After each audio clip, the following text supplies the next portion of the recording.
আজকে তোমাদের সাথে শেয়ার করবো একদম অন্যরকম একটা আলুর দমের রেসিপি, খুব টেস্টি। তার জন্য দেখো, প্রথমে আলুগুলো ধুয়ে কেটে নিয়েছি, তারপর এতে পেঁয়াজ, লঙ্কা, টমেটো, আদা, রসুন সবকিছু ভালো করে পেস্ট করে নিয়েছি। এইবারে কড়াইতে দিয়ে দিয়েছি তেল, তাতে দিয়েছি বাদাম। বাদাম দিয়ে বাদামগুলো খুব ভালো করে ভেজে তুলে নিয়েছি।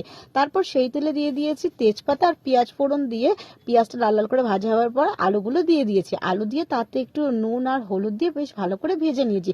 আলুগুলো যখন লাল লাল করে ভাজা হয়ে গেছে, তখন তার মধ্যে মশলা দিয়ে দিয়েছি। আর আলুর দমটার যে কি নাম দেবো আমি সত্যি বুঝতে পারছি না, তোমরা একটু কমেন্ট করে জানিয়ে তো কি নাম দেওয়া যায়। আর এই আলুর দমটা কিন্তু তোমরা বাড়িতে অবশ্যই ট্রাই করে দেখো। তারপর দেখো, কথা বলতে বলতে এখানে তো মশলাগুলো দিয়ে দিয়েছি, মশলাটা ভালো করে কষিয়ে নিচ্ছি, আর বাদামগুলো যে ভেজে রেখেছিলাম সেটা ভালো করে গুঁড়ো করে নিচ্ছি। তো ভাজার সময় নুন হলুদ দিয়েছিলাম, এবার মশলা যখন দিয়েছি তারপরে নুন হলুদ আর একটু টেস্ট বাড়ানোর জন্য দিয়েছি কয়েক ফোঁটা চিনি। তারপর জল দিয়ে সব শেষে দেখো গরম মশলা দিয়ে দিচ্ছি, আর নামানোর পর ভেজে রাখা বাদাম আর উপর দিয়ে ধনেপাতা ছড়িয়ে দিচ্ছি। রেডি আলু।